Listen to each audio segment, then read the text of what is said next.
Love podcasts, hate nonsense. It's the PoliticsJOE podcast, ladies and gentlemen. The gang of three back together again. Hello. Hello. Hi. What a day. I know, what a day to be a scab, am I right? Parliamentary high drama. Wow. Absolutely. Or the finest. Just wow. Really makes you proud to be British. It certainly does. Before we get on to the beauty of Prime Minister's questions and the defection of Natalie Elphicke, Ed, how are you? I'm great, thank you. How are you doing? I'm fucking fantastic. Fucking fantastic. Yeah. Amen, brother. Amen. Ava? Hi. Well? Do you think, so just following on for the amen, you go to Ed first always to ask, because he's like, you're like the father, he's the son, and then I'm the Holy Ghost. We're not doing more Catholic stuff. We did that yesterday. You did more Catholic stuff yesterday. Just all she talks about is Catholicism. You told us to talk about sectarian politics. I did. So that's why the Catholic... Secular politics. Secular. A sectarian conversation would have been very different. Well, yeah, we read that note and we thought, no, we'll do. What's this secular nonsense? Okay, so more Catholicism in today's episode. I don't think we need it. Did you hear Ava and I's discussion of God while you were off? I think it was on my sickbed. I definitely listened to some of those episodes. What, were your ears not working or something? No, I was blind deaf. You in like a fever dream, listening to me discussing the problem of evil. Turn it off. Blasphemy! In some sort of purgatory. Yeah. Good. Okay. Well, I mean, just want to get straight into it? Yeah, fucking, there's so much news. Oh, tons of news. But should we start with the biggest news of the day? The Garrett Club is letting women in. Congratulations, the Garrett Club's newest member, Ava Santina.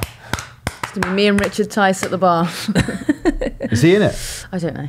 One assumes so. I think this is the most significant moment for women since abortion was legalised. I think since they got the vote. Decriminalised, sorry. I think we can just do away with feminism now. It's achieved its aims. Well, we've done it, haven't we? We've done it. I mean, all of those texts, all those words. Yeah. I think You could boil it down to one sentence. It was just let us into the Garrett Club. Yeah. What do you think we'll find when we get in there? The bodies. Yeah.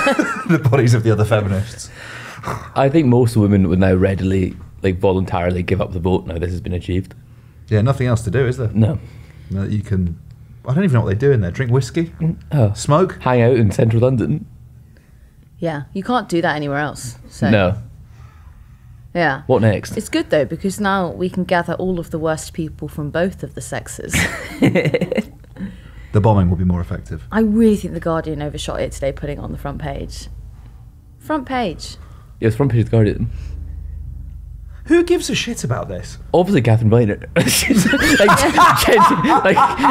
might be like a case. Did you see the thing? Let me in! It was like it was in Pop Bits. The Telegraph had run quite a few articles that were against Pret, and and the chat is it was because the editor of the Telegraph couldn't get the app to work on his phone.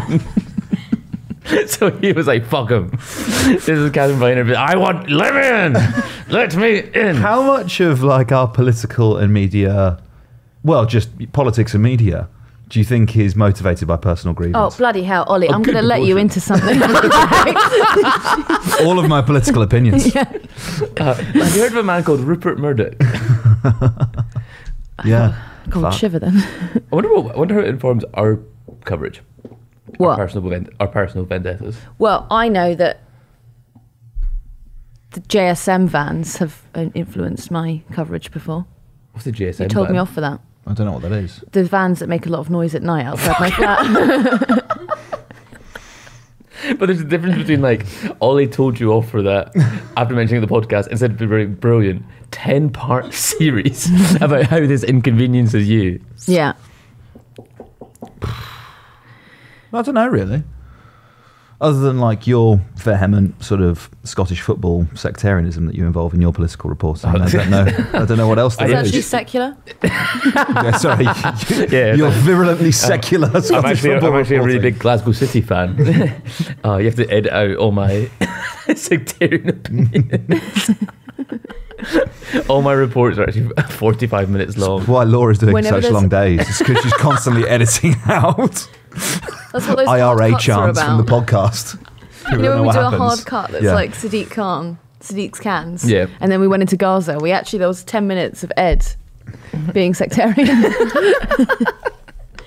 Singing from both sides. Sunni and Shia chants. It's good that they've let both genders into the Garrett Club now. Well, Sunni actually, and sorry, both sexes. Oh, They finally let Muslims into the Garrett Club. when I get accepted to the Garrett Club, I'm going to shout Allahu Akbar. This is for Gaza. This is for Palestine. And then I will Did you have guys to talk about that? We did, yeah. right, And then I will okay, have to fine. print You an pretended apology you on the listened Green to it. Party website. No, sorry. I listened to the second half of the episode, Right. which I was instructed to listen to Oh, okay. for legal reasons. Okay. I listened to it before it was published. Sean was defaming Drake. No, he didn't. Which is why we that's why. Yeah. That was a good thing. Like in my head, I was like, did he defend? No, you were hot on the denials. You were really keen to. You spinning for Drake? As I said yesterday, I'm just spinning for the law. That's all. I just thought if someone like Drake were to sue someone like us, I feel like he would win. Yeah, I think you're probably right. We'll see you in court, big. Fucking try it. We've got YouTube money.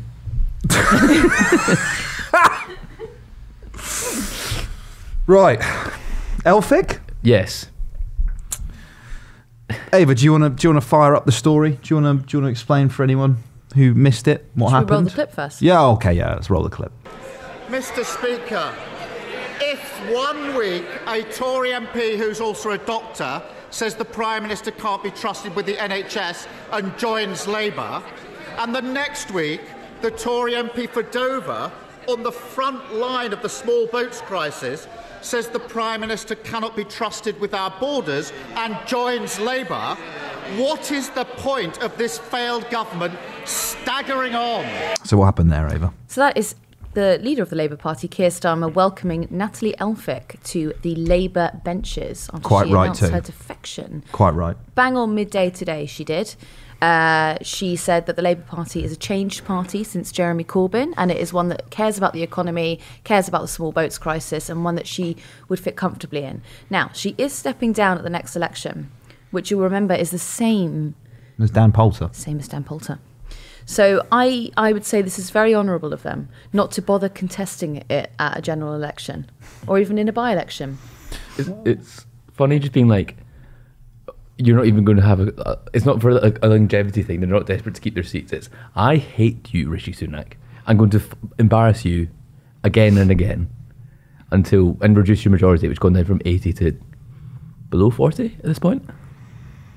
No, it's not that many. Has it gone that far? I don't think it's that far. Well, it would only take 20, wouldn't it? Yeah. It would take 20 MPs. I think if you go by-elections, I think if you go by-elections and defections, I think you're pushing it. You're pushing 20, aren't you? You must be. I think I thought it we're- was around 56, but that's... Okay, what is... I mean, we're splitting hairs at that point, aren't we? Yeah. Well, What anyway, is- it's What's the difference between 56 and 40? Who's good at maths? well, 16. 16. Well, fucking 16, come on. Did you need us to do that? No, it was a joke. It was a joke! Sorry. Come on! I'm so wrong. The working majority is 47. Sorry. Oh, maybe there should be an apology there to Ed Campbell. Yes, thank Apology. you. I just said sorry. What do you think that fucking word You can buy means? me lunch at the Garrett Club. I will not be your reference on your application anymore, Ava Santina. Sorry. Now, you might be interested to learn that Natalie Elphicke hasn't had a track record of being very Labour adjacent. I wouldn't describe her as woke. No? I would describe her as asleep, in fact. Right. She's fast asleep. She's fucking out cold, man. Well, I tell you when she was snoozing. asleep was when her husband was getting done for sexual assault and she was the office manager. No, she wasn't sleeping on that. No, so Natalie Elphicke wasn't was the sleeping on office that. manager of her husband Charlie Elphicke's office. He went to prison for sexual assault, Sex offender. sex offender. 2 years in prison. She was suspended from Parliament when she became absolutely MP. was. Anyway, so For her eyes pressuring the were judge. closed then, weren't they? Go on, Ed. Tell us about that suspension, because I think it's relevant. Her and I think 4 other Conservative MPs were suspended from Parliament. 2 others were made to apologise in the chamber for their behaviour in pressuring a judge before the sentencing of Charlie Elphicke. Can I offer a rebuttal to that and say, obviously, you should not be trying to influence the judge, obviously, but she was trying to prevent witnesses being revealed in the court. Do you know what she said after his conviction? He was too sexy. Yes, he was convicted he was being punished for being attractive. No, she didn't. She did. She did. He was being punished for being attractive and attracted to women. That's what she said. He's too sexy to keep it in his pants. It's one rule for them. So that's that. Yeah. I mean, Gabriel Pogrund, who wrote a big piece about this in the Sunday Times, the way he described it was Natalie Elphicke, who has just been welcomed to the Labour Party by Sir Keir Starmer, cruelly and publicly tormented the victims of her sex offender ex-husband, Charlie. Yeah, not great. All right, so when she was saying she was protecting the witnesses, she was actually protecting herself. I think so, yeah. Right, well. He also said, Natalie. He also said there are other things I cannot report. Fucking hell. Which is a real... Christ. I love Her favourite chocolate bar is a whisper. Let's guess. Should we guess what you can't report?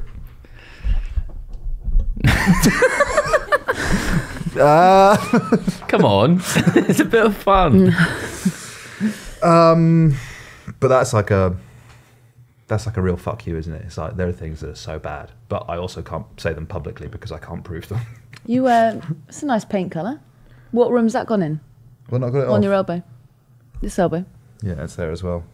What? Lilac Yeah, what room's that going in? in the hallway. Nice. For the listener, Ollie has paint on his arms. Yeah, I do wash. It's just I was so covered in paint that it's taken a long time You to need get to get off. some white spirit. It's emulsion, so that would just damage my skin. Back to Natalie Elphicke. Yes. It's not just her. It's okay. Why don't you soak yourself in white spirit? Drown yourself. Anyway. Ollie has been convicted of being too attracted to paint or something. I don't know. Paint sticks on him too much. Is this the spin that you would do for me? Yeah. After I get done for molesting paint, you're going to be like, well, the paint just gets stuck to him. You know, it's not his fault. I don't think it's a crime, to be fair. He's so well primed. I think you get He's into got a great undercoat on him. You could get into that, to be fair. And it'd be fine. Molesting paint. Yeah. Bothering paint. Breaking into duluxes. Actually, it's breaking and entering at that point. You shouldn't do that part. Yes, the trespass. What he did to the paint afterwards, we don't have much of a problem with. You can do it during a workout. I suppose it's theft. That would be the issue. What if I paid for it? I'm not sure you would be Is breaking that and entering. solicitation then? No, I think you need to, in privacy of your own home, you can fuck a tin of paint if you want. I think it is... Wasn't there a previous bit on the podcast where you guys said that I farted paint? Did you? You did say that, didn't you? I think so. Yeah. I can't remember why. It was the last time I had paint on me. Said something about me. Oh, it was how you were painting something. You were like using yourself as like a spray can. Yeah. I think. Yeah. They'll know better than I. Yeah, the heads will know. I can't actually remember what that joke was. No, I can't. So yeah, I've just been farting on myself in a nice lilac shade. How'd you get it on your forearm? I'm very flexible. You sound as hard. To check the colour. It's not just her addiction to farting paint that people object to about Natalie Elphicke's defection to the Labour Party. What else do they object to? Because that would be reason enough. It's her politics. Yes, yeah, it is a politics. Steve Baker. I've been searching in vain for a Conservative MP who thinks themselves to the right of Natalie Elphicke. One just replied, I didn't realise there was any room to her right. It's quite extraordinary her not being like, I've gone on some sort of political journey. I've become woke. I've woken up. It's no. I've been right the whole time, and now Keir Starmer's more like what I like about politics, or more suited to my politics than Rishi Sunak. Could we say that the Labour Party is just a broad church? Just a broad church that can accommodate... That's a huge church. That's massive. Would we call it a cathedral, perhaps? Yeah, everyone would like that. I don't know. I don't know if that works. I just think the sort of Overton window has moved, right? Because the SGP has become pretty in what's the word? It's not very influential. Impotent. To the bigger matter at hand, what is the biggest church? What in like? What's the biggest church? Evangelical. Yeah. I don't know. I know the biggest mosque is in. Is it Finsbury Park or Morden? The biggest mosque. Oh, I'm thinking of in London. It was. Oh right, One I was time I was thinking, looking. it's like in the war. I can't remember why I was looking that up one time at the We desk. were arguing about it because I said it was the one in Whitechapel. Oh, yeah, and I said categorically no. Yeah. There's one in Morden that is very big. The Whitechapel one is big as well. Big old mosque. Yeah.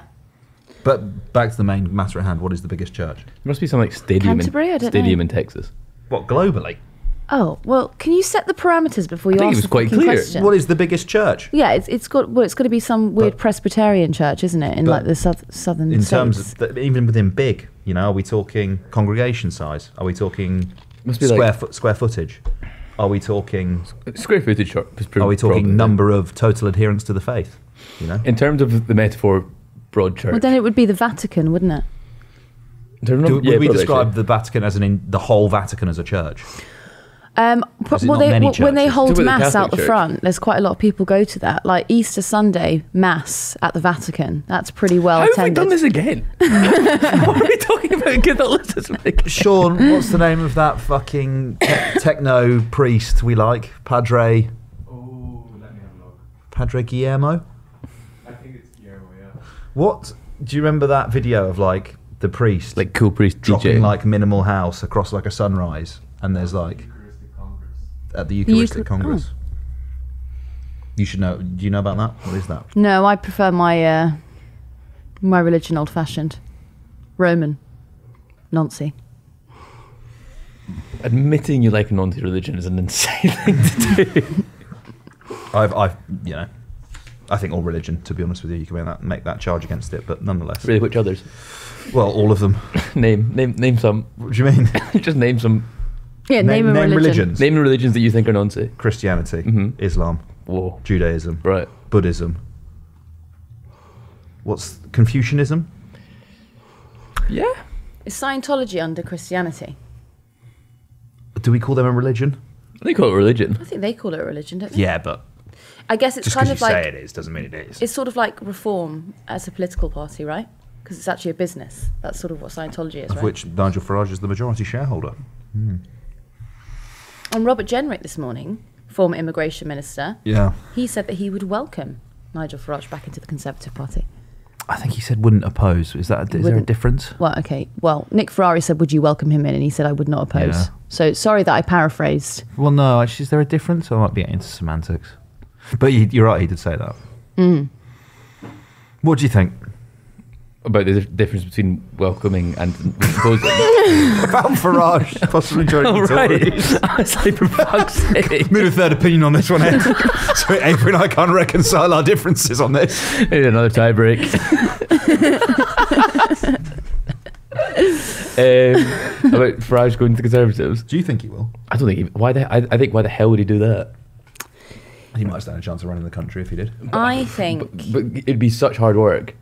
So the next election, they have a fucking rump of MPs. Yep. You then have to undo all the bad work of the previous 5 leaders. Yep. And obviously Nigel Farage is a very charismatic, influential politician, but does he have the singular mindedness, influence to win back everything?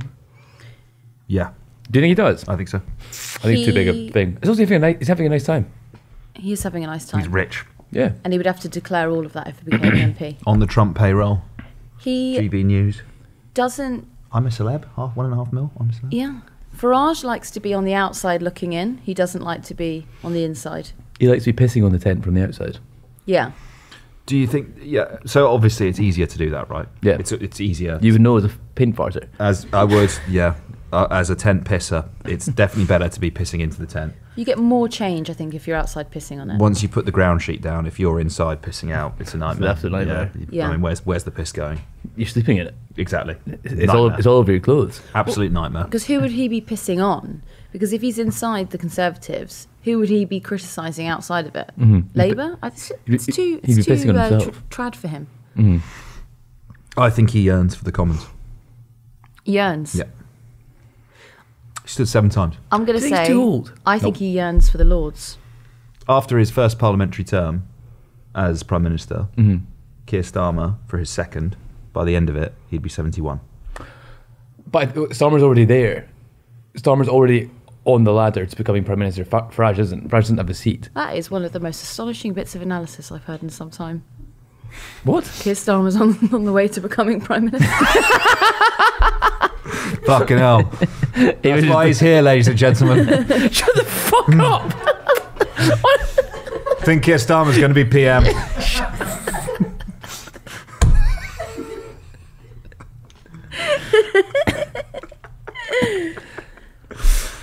I think the Tories can turn it around very quickly. I think people who are voting for the Labour Party will vote for the Labour Party out of dissatisfaction, right, with the status quo.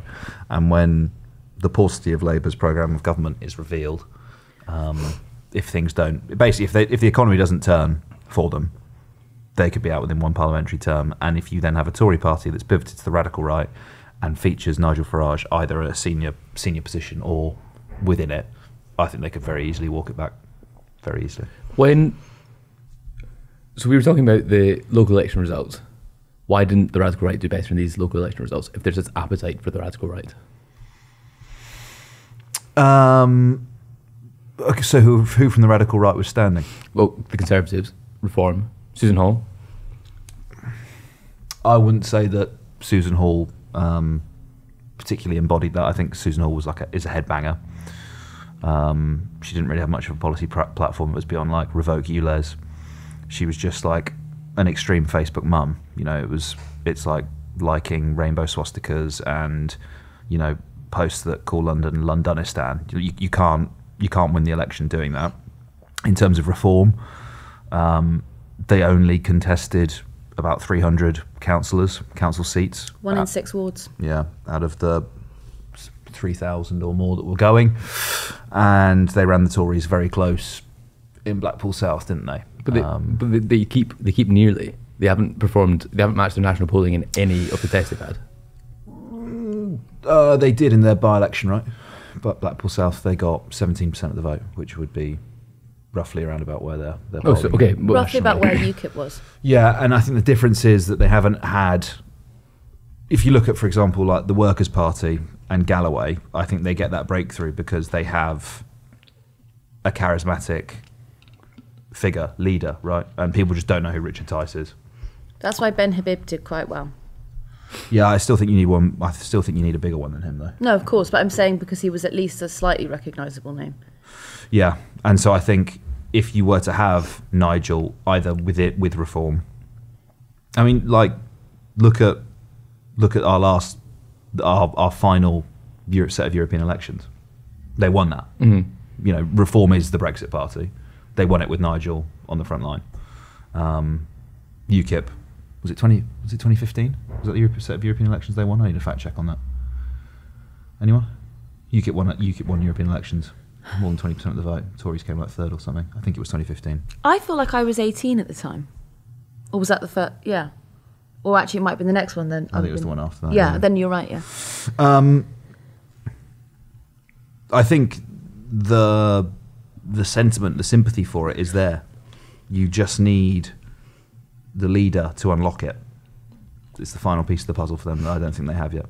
You know, I mean, we haven't even spoken about fucking Prime Minister's questions yet because there's still shit we need to say about Natalie Elphicke, but I think without that, like you look at Rishi Sunak at PMQs today and he's just getting like ritually humiliated. Mm-hmm. He looked broken. He doesn't even like he believes the answers to the questions he's giving himself.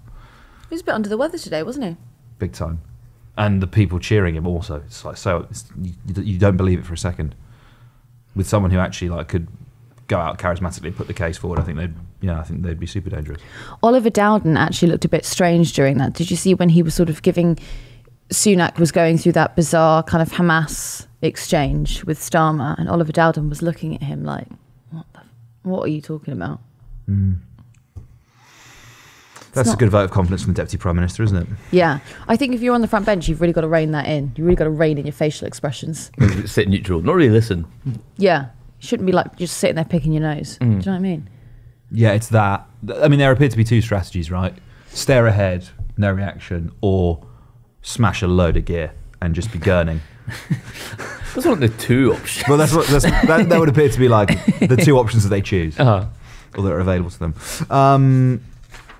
Some more stuff on Elphicke.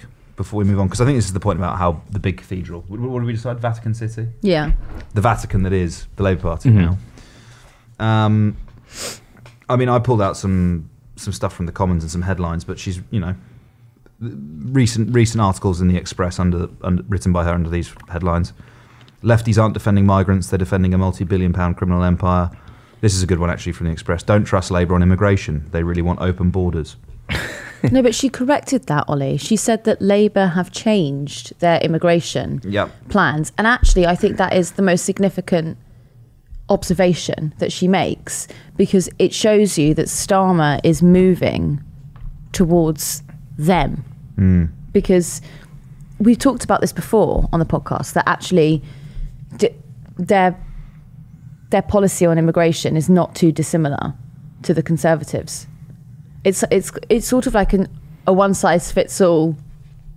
It's Schrodinger's immigration policy, because people on the left think, oh, well, they've said that they're not going to fly people to Rwanda, so they're actually going to welcome migrants in. People on the centre-right go, they're not going to go to Rwanda, but they are going to crack down on the boats. So that also fits me. Another one? Daily Mail? Yep. When will the left admit this is no refugee crisis, but simply illegal immigration? Jesus. When will they admit that, though? Yeah, I've been waiting for a long time. She referred to them as an army as well. I had a quote from the Commons. Where is it here? Yeah, she called them an army. Julius Caesar first tried to land at Dover before he was repelled by doughty Devorians of past times. The challenges we face today are a different kind of army. It's the army of people traffickers, organised crime gangs.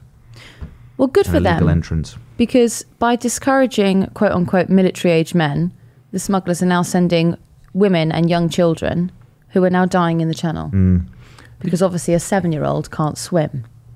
Did you see that Edward Lee being like, all the talk about human rights, we can all agree the only life that matters is that of the child. You're like, that's an insane thing to say. What did he mean by that? I think he was like, Was it an abortion thing? In order to protect children, we need to deter these people more. I think it was like garbled rhetoric, I thought. He seemed like a bit flustered. Especially like, so only children's lives matter and not the other people. Not child's not mum and dad. I think he was probably trying to say that like a child's human rights are the most important, not the only ones. That's what he said, they're the only ones that matter, right? But Or does he mean because the child hasn't elected to do that trip? I guess so. We should probably not try to intellectualise it. I think we might be on a hiding to nothing. It's actually very, very revealing comment from Edward Lee on the P&O ferry scandal, she said, shows the dangers of militant unionism, and we must call out the behaviour of hard left militants. Good for you, Natalie Elphicke. Good for you. Taking because now P&O P&O can do what every business wants to do and pay their workers £2.60 an hour. Good for you. She's thinking big. I suppose she'll fit into the Labour Party then, obviously, because RMT, obviously not affiliated with the Labour Party, so her sort of anti-RMT views might fit in there. So maybe the party We has. should make her shadow transport. Maybe the party has just changed to accommodate her. Do you think that's what they wanted? Do you think that's what Keir Starmer, when he took office, was like, I want to one day get Natalie Elphicke to defect? It's quite short-sighted, isn't it? Because they've sort of just gone.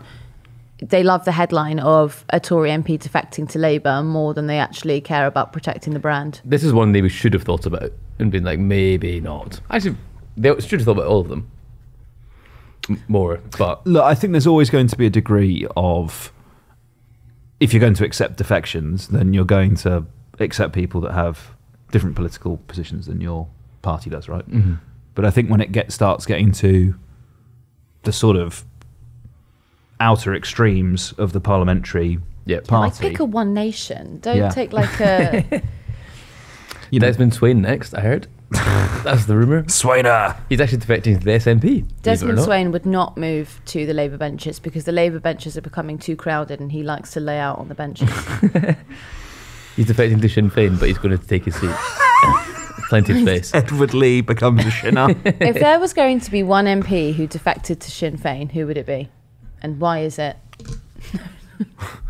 Who are you going to say? No. Who's Irish? Why they don't have to be Irish to go to Sinn Féin? Rees-Mogg. Rees-Mogg. Good old Catholic boy. Johnny Mercer gets so upset that His redemption arc for being like, we must end these vexatious prosecutions, to just full on Republican. I've been reading some things about this Soldier F. Terrible guy. I've been talking to a couple of veterans from Northern Ireland. I'm not sure about this. I've been reading some victim impact statements, and it's really changed my mind. Yeah, so she's in.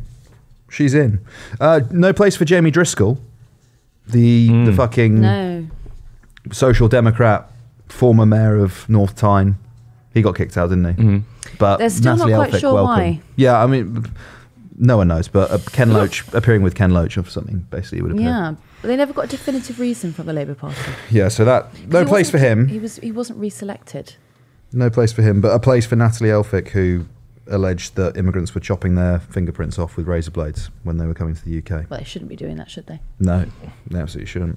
It's messy. Natalie Elphicke turns up on a BBC Breakfast, and she's got like a Holding whole a finger. Like Buffalo Bill. Yeah, no, she's got like a whole pack of just fingerprint. Like, How far down do you think it goes?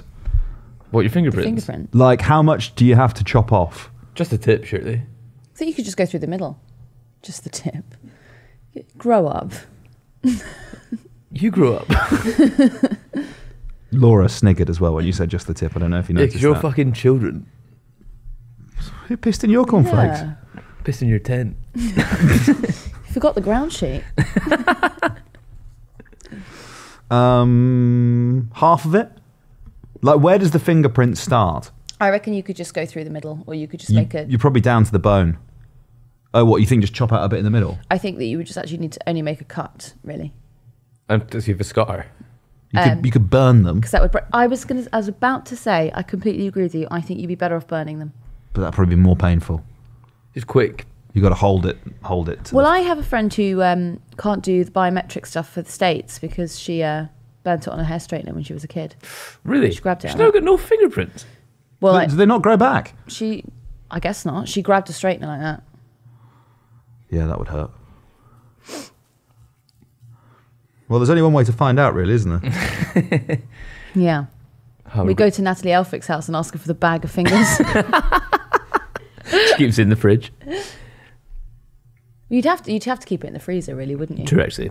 Because they'd probably decompose quite quickly. Should we do another clip? Why is it just on the hand? Why does it stop at the wrist? Well, why your fingerprints? Probably because that's where you find your fingers. It's on the hand. Yeah, but like, why is it just there? What's Why isn't it what's on the reason wrist and what's the forearm? reason that we have fingerprints? Right, you lot are. So that the cops know who you are. What's that? What are they for?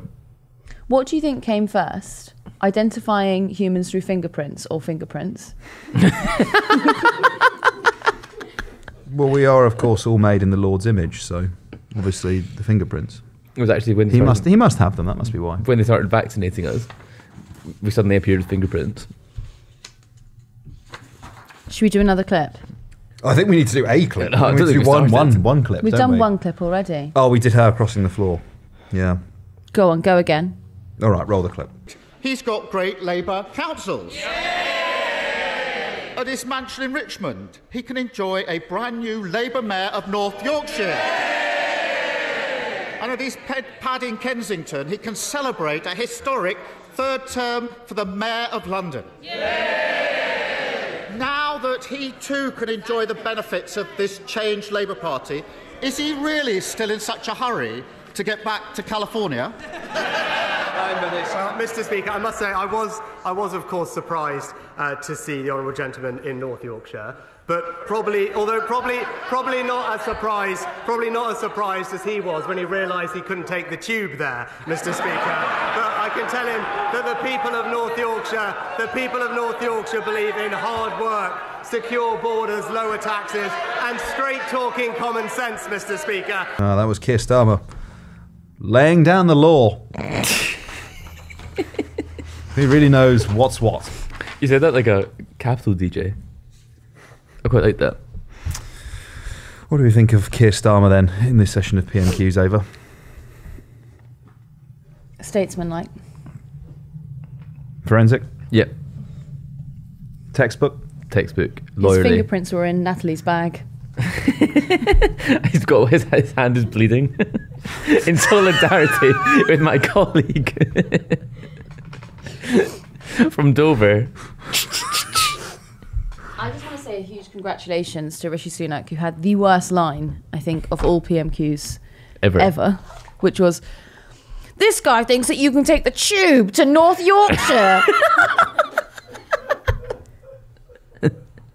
It's more like, do you really want to draw attention to how people travel between Westminster and your constituency in North Yorkshire? Because you fly there an awful lot, sir. Mm-hmm. You do be taking your helicopter and stuff, you know. Yeah, so but Ollie, what's worse? You stupid fuck. He's pointing out that there aren't adequate transport links Right. in North Yorkshire, so he has Right. to take the plane. Yes, of course. If Broke. only someone would do anything about this. Broke, thinking that there's public transport to North Yorkshire. Woke, realising there's no public transport to North Yorkshire, so taking your helicopter. Nice. Yep. Rishi Sunak couldn't remember the word train, and he accidentally said That's the thing tube. poor people get. Yeah. You also can get the Chlamydia. train and chlamydia. You can get both those things. Ideally both at the same time. Mm-hmm. That'd be awful. Really makes the 2 hours pass. Developing chlamydia. Monitoring your biological status. Yeah, there's watching nothing it grow. like a low level of ambient anxiety to just really speed up a train journey. Yeah. What? I've gone off trains. Why would you be anxious on the train? I find it. That I might have chlamydia. Why would you have chlamydia? Because you just had sex with a stranger in the toilets. Oh, Were you listening? I think I just. Do you know what You zoned out. I was preoccupied You with? zoned out, it's fair. My really lovely school boyfriend, like really lovely, but like so he genuinely didn't have chlamydia, but like he used to like that at Prism Oceana every Wednesday on sports night, like they would give you like a £5 voucher for like the bar if you took a chlamydia test. So he would like go and like do the chlamydia test every Wednesday, and I'd be like, "Can you stop? I'll buy you a fucking drink. Everyone's gonna think that you're fucking chlamydia from me." God, he is paranoid. He was telling you it was for the drinks voucher. Yeah. Yeah, they give you a £5 voucher. Like, oh, cool. Yeah. Yeah, because very few male symptoms, I believe, chlamydia.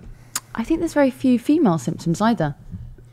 And it will render you infertile, which is why it's such. Well, so that's why I got it. Render everybody. I think the kicker, and I'm sure someone will correct me on this, is that for men, you basically are just like a vessel for it, and the negative downsides are relatively low, which means that you can transmit it to women quite easily, but it does Like HPV. seriously affect the fertility of women. Yeah, That's interesting. If only there was something to stop people passing each other STIs. abstinence, That's the only way. pray it away. The glove of Jesus. Was there sex ed at Catholic school? Yeah, but it wasn't like. Was it abstinence? It was like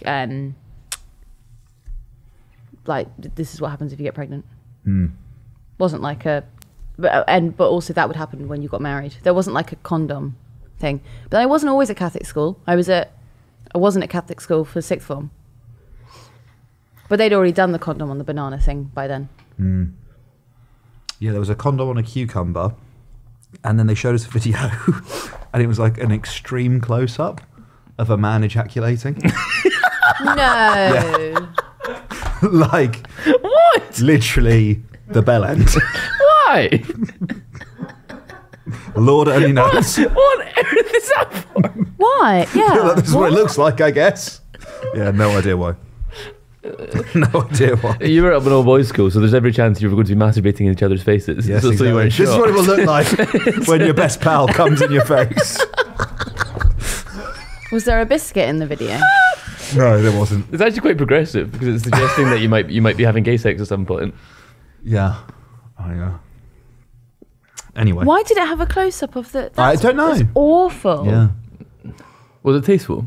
No. No. Oh, I give the impression that it might have been golden hour. There was a sort of...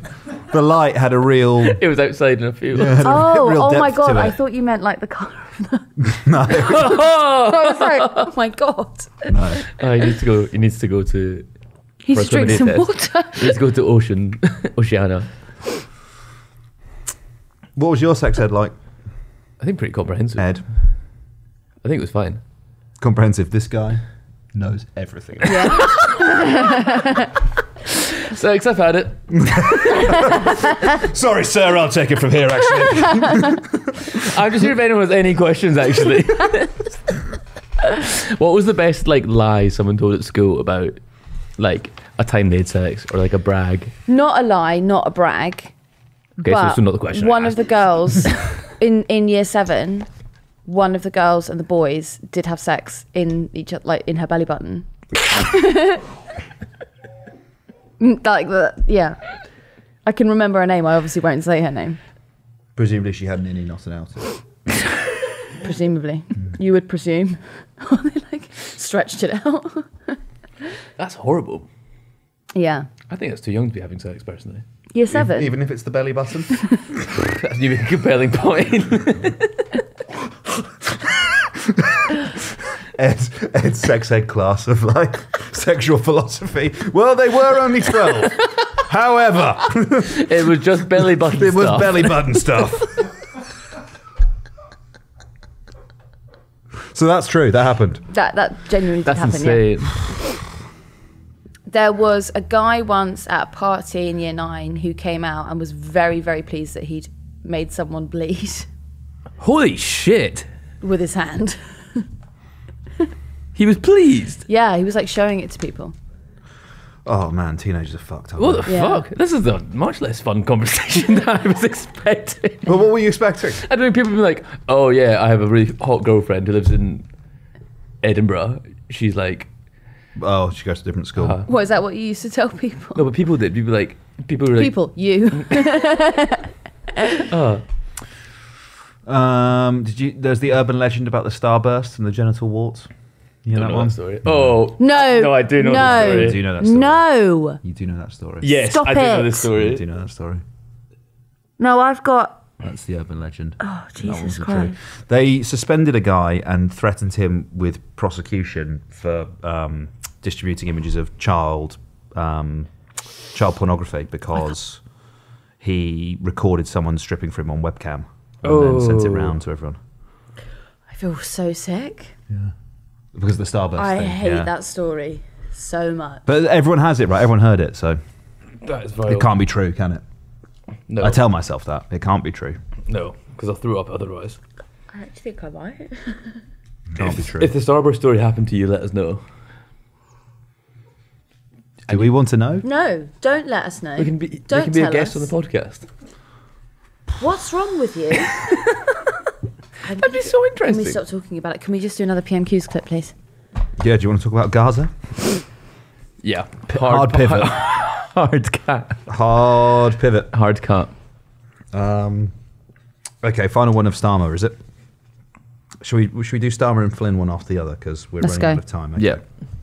Roll the clip. They know there's nothing behind the boasts, the gimmicks, the smug smile. He's a dodgy salesman, desperate to sell them a dud.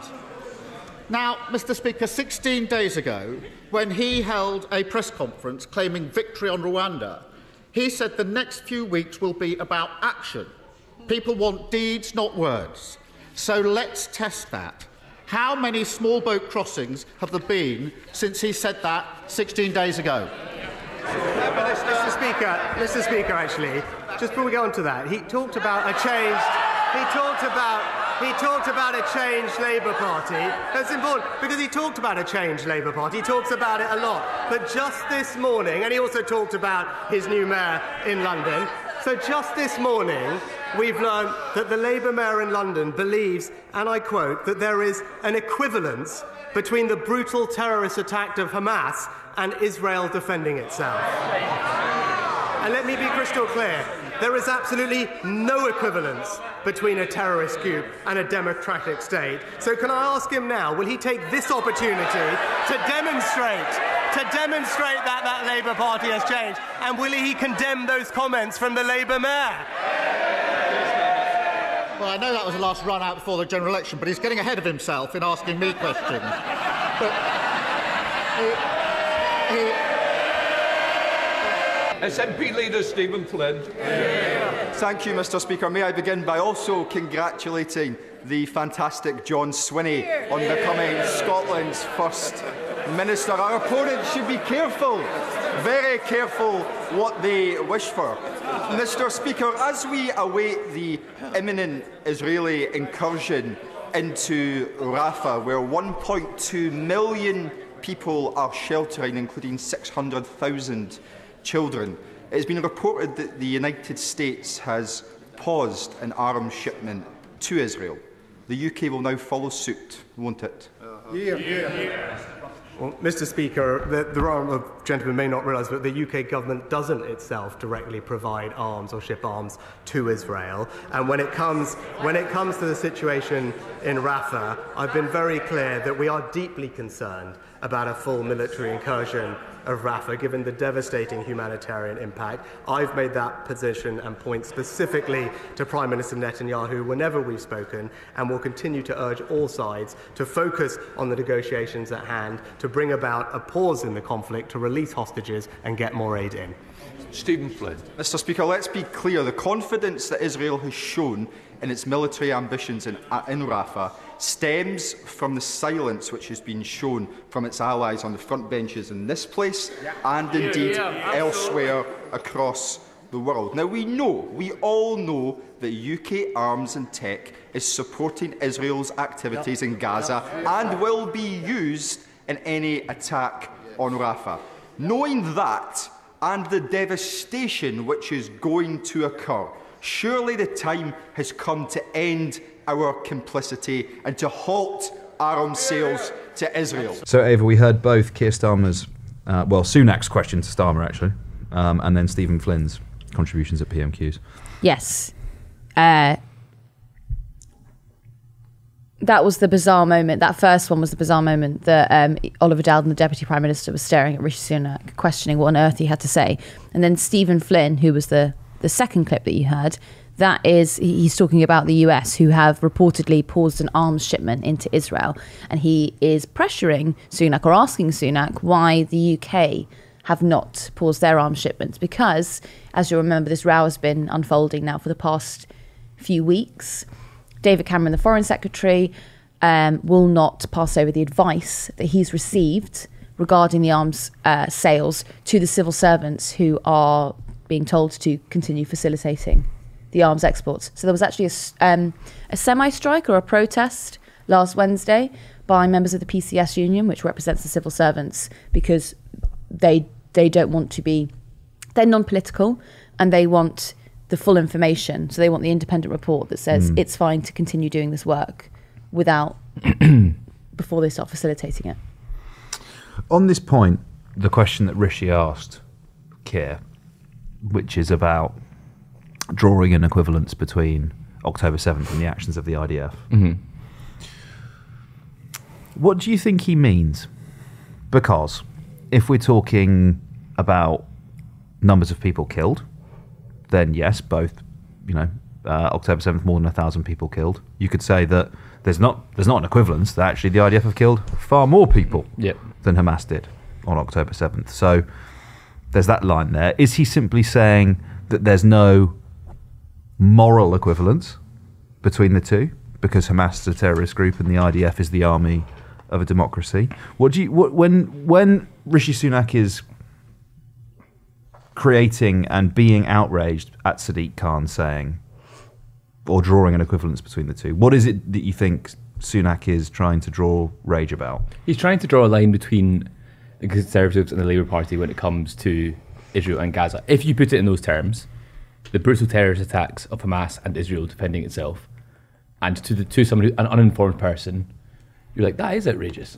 Equivocating on those things, or making those things seem equal, is an easy way to lambast or tarnish the image of Labour and Sadiq Khan himself as being like, oh, you're Hamas sympathisers, you love Hamas. It's not, you don't. It takes the reality of it, takes the emotion out of it, and the kind of the moral question of how of the people trapped in Rafah as the IDF are destroying it, and all the people that are living in a destroyed Gaza, all the thousands of people that are being killed. It takes all the heat out of that, which is a moral failure on the part of the Conservative Party, the British government, to stand by Israel in those points, probably.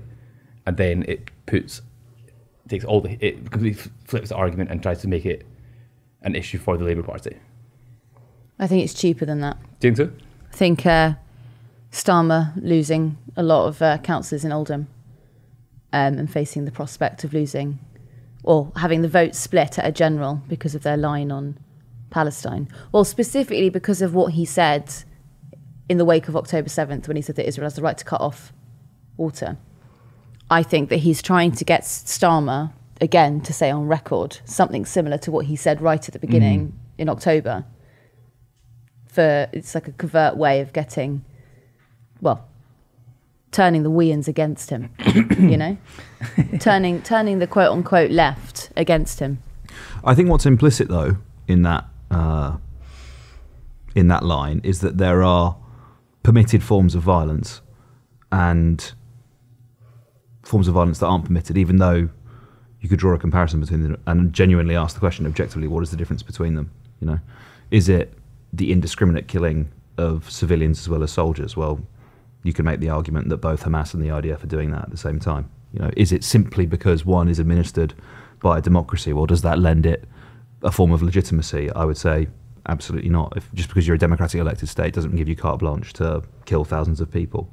So I think it's a really interesting and revealing moment that we've had it a lot actually in the conversations and the interviews we've done around Israel-Palestine. It keeps coming back to whether it was like Zizek or Finkelstein or whoever, where it's like, so are we saying that violence is politically justified in certain instances?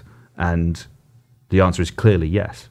And that's a really awkward and difficult place to be because it is for me anyway, because you sort of think, I can see for myself as a pacifist, right? But at the end of the day, if the police have the power to arrest and detain you, what is that? It's violence. It's coercive power, isn't it?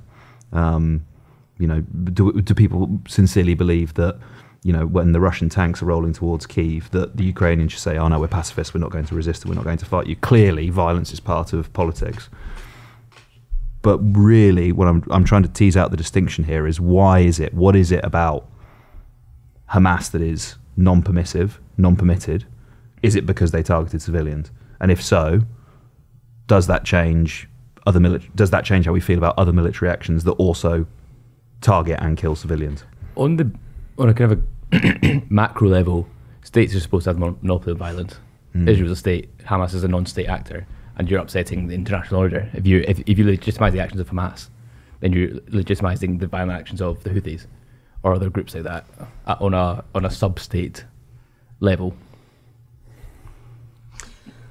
I don't talk about foreign policy because I don't think I'm qualified enough to do it. I don't know, genuinely, I really don't think that I am. Yeah.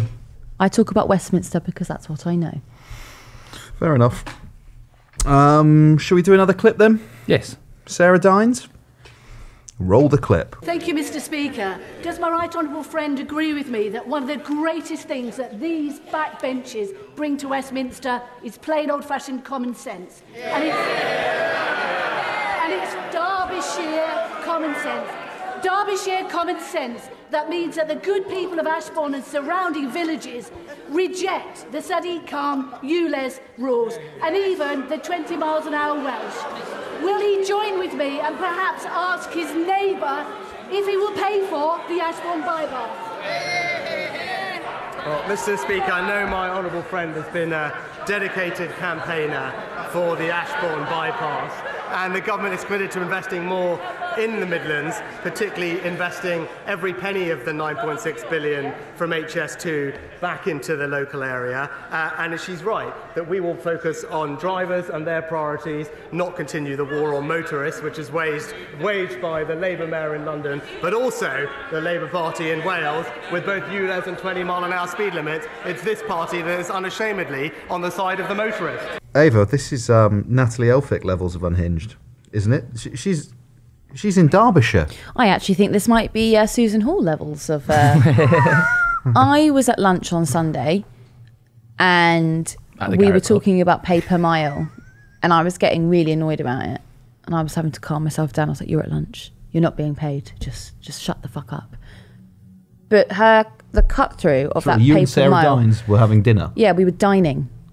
Right. No, obviously not. That paper mile lie that Susan Hall was pushing has had such incredible cut through.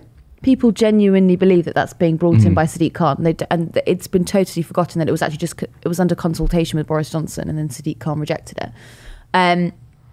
This is like just barefaced nonsense. Yep. It's sort of like, in your area, there must be things going on with the cost of living crisis. There must be things going on with house building. There must be things going on with, I don't know. Well, I think it's the Ashbourne bypass. People who don't have recourse to public funds. But here you are talking about ULEZ. Now, question. ULEZ, where you're not being charged, do you think that possibly the Conservatives overseeing some of the highest inflation we've seen in recent history might have more of an effect on their pocket than a hypothetical ULEZ charge? But also, Ashbourne's, where is Ashbourne? Derbyshire. It's part of my ignorance of the geography of England. The East Midlands. It's got nothing fucking to do. It's nothing Sorry, to do the with question them. should be, is Ashbourne within the M25? Yeah, so- No, it's not. This is like... Well, you'd be wrong there, because ULEZ actually, some of it is actually outside the M25. So, yeah, you stupid fuck. It's not in Ashbourne. Like, as in... No, categorically it's not in Ashbourne, yeah. It's like fucking like... the MP for the Shetland Isles standing up and be like, I reject Andy Burnham's B network. Yeah. And the good old-fashioned common sense of the Shetland Islanders. Well, that was kind of like when before people were being put in hotels, asylum seekers were being put in hotels along the country, like a couple of years ago, like MPs, like I think it was Ben Bradley, who stood up and was like, the damaging effect that refugees are having on my constituents. And it was like, people looked into it and were like, there isn't a refugee there. What are you talking about? Dover is where they're coming in from. You're up north. Are they just showing off for the leadership? Is it just being like, ooh, but look, I'm doing your talking points?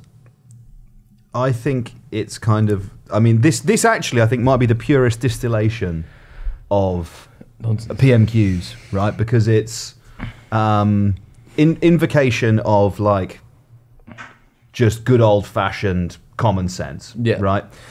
Tangential political issue, attack the opposition, pivot to funding request for local issue. So you get... Everyone's got common sense. Everyone in my constituency has common sense. We hate woke ULEZ. Rishi, please fund my bypass. Which is road-based, not gastric. Why would you have ULEZ in an area that's not extremely densely populated, where there have been deaths reported from lack of clean air? Why would you need it there? Because it's the woke left agenda.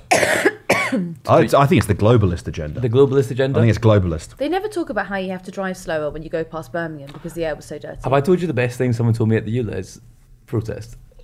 Unfortunately, I was talking to this guy when Laura was doing B-roll and then couldn't find him again, which was so she was off. Remiss of me. She fucked you up, yeah? Yeah, fuck off, Laura.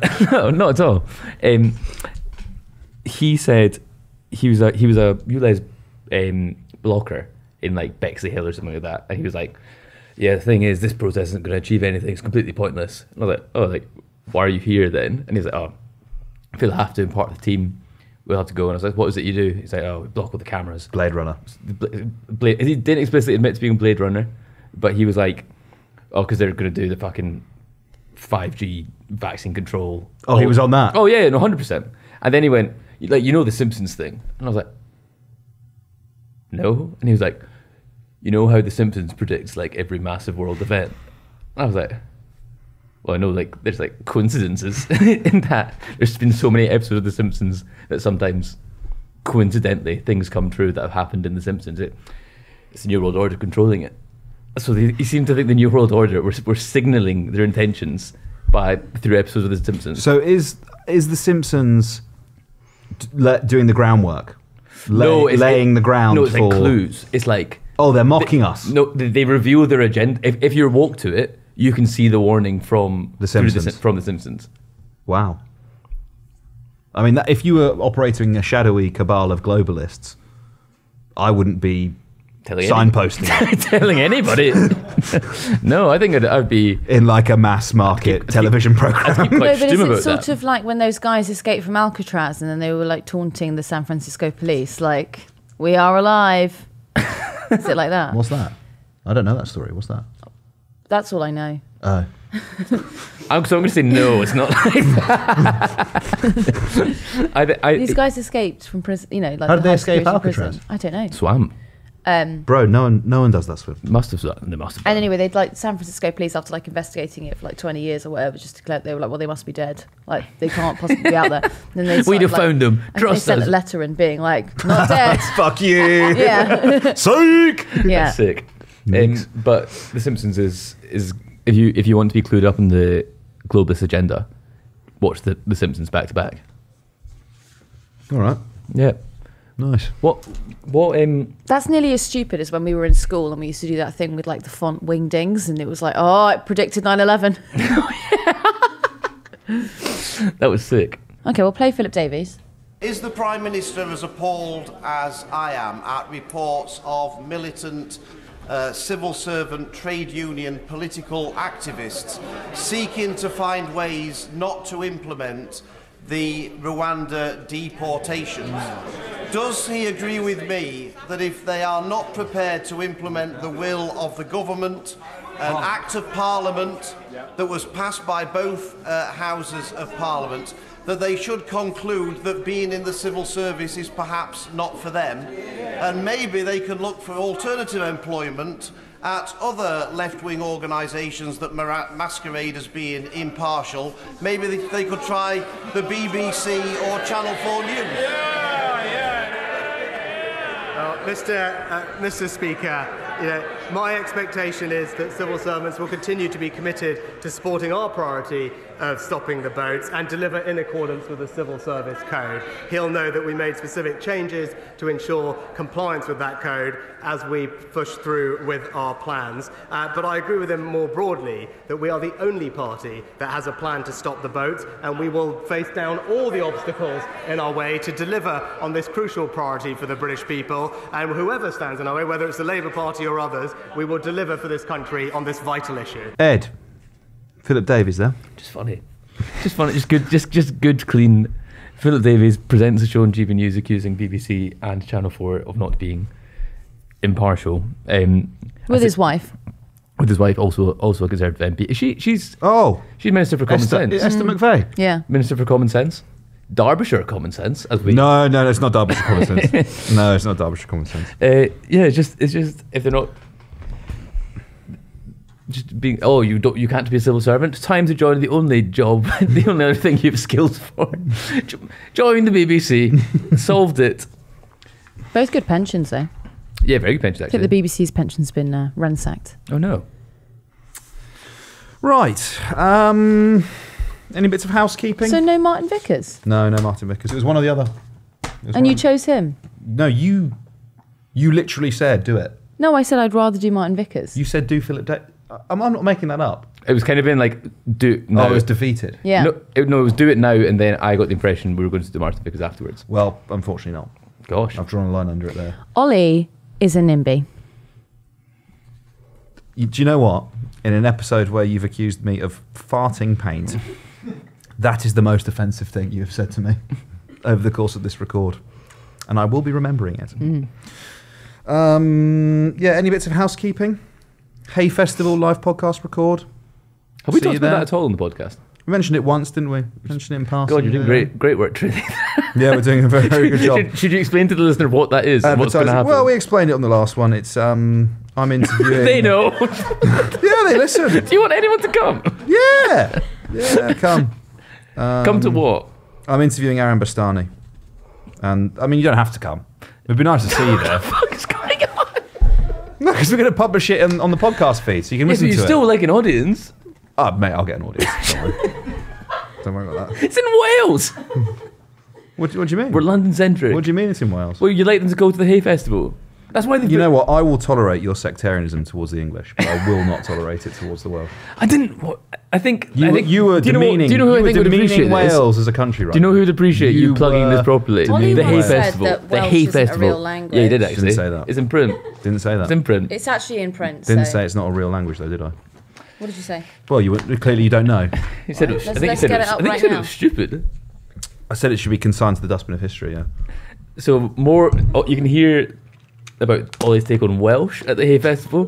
Him and Aaron Bastani will be discussing the redundancy of the Welsh language Yeah.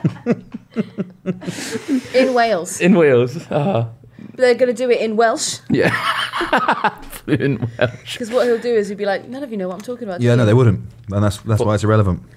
Von Gething. That's the It's sadness going to be there. about it. It is sad. It is sad. Yeah. Should people come and see? Where should people come and see you at the Hay Festival? Yes. Okay. I just told them to. We're being insane. You Oh, you're going to be there as Come well. and see me. Yeah, you're going to be. Yeah. You're going to be there as well. But I'm not. I'm just a chair. We can probably get them to send us the recording. Like, I'm not. I'm actually a physical chair. What are you doing? Who's sitting on you?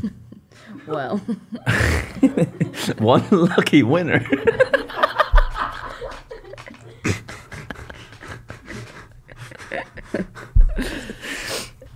What are you actually doing at the Hay Festival? I'm not sure. I need to look. We've taken this seriously. God, the Hay Festival would be delighted. We've taken this partnership very seriously, haven't we? Yeah. Yeah. No, but we will be there. It's on the Saturday though, but he's not until the Monday, right? Monday. So we'll be like we ships in the luxuriate. night. Luxuriate in Some bank might say that holidays. Saturday is the better day.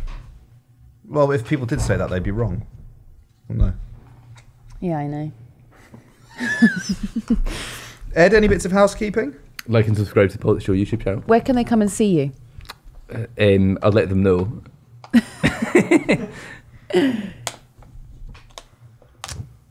Post in the subreddit. It's gone weird. Yeah. Any bits of housekeeping? From No, you? I'm fine. Leave a review. Yes. I'd really like to go and get some lunch now. So. 5-star review. Yes. You've had lunch. Yes. So Look, you wanted us to listen to Martin Vickers. you didn't play it. I know. Now we're just sitting here like talking about what we are or are not doing at the Hay Festival and what language we're doing it in. What language are you doing yours in? Well, I'm not actually sure what the topic is, so I need to have a look at that and then But and then it I'll will be in decide from there. Latin, regardless of the topic. Yeah. Okay. Thank you. Anyone else got anything to say? Anything to add? No. Want to draw a line under it? Yeah, I think that's it. You want to finish the record there? Yeah, we could have finished it a while ago, but here Could we have are. done, but we didn't. We're here now. We did not. Why are you like this? Just enjoying it. Is this what you used to do to your parents when they wanted to go home from the park? Sorry, we need to grab Kit before we fly. Oh, sure. Okay. We could put a knock on the head. We will be finishing it there then. That's you told. Yeah. Well, it's actually practical, isn't it? Thank you very much for listening to the PoliticsJOE podcast. See you on the next one. Bye.